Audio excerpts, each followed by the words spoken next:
we cope, and we manage. And that's what I learned. Then I found out there was prevention and resolution. And that's what this channel is all about.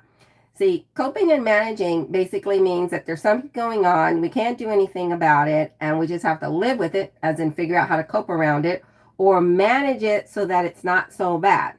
This is about prevention and resolution. So we're looking for a way to be able to prevent anxiety, prevent illness. We're looking to resolve an illness. We're looking to resolve emotional distress. And that is what was not taught to us in school.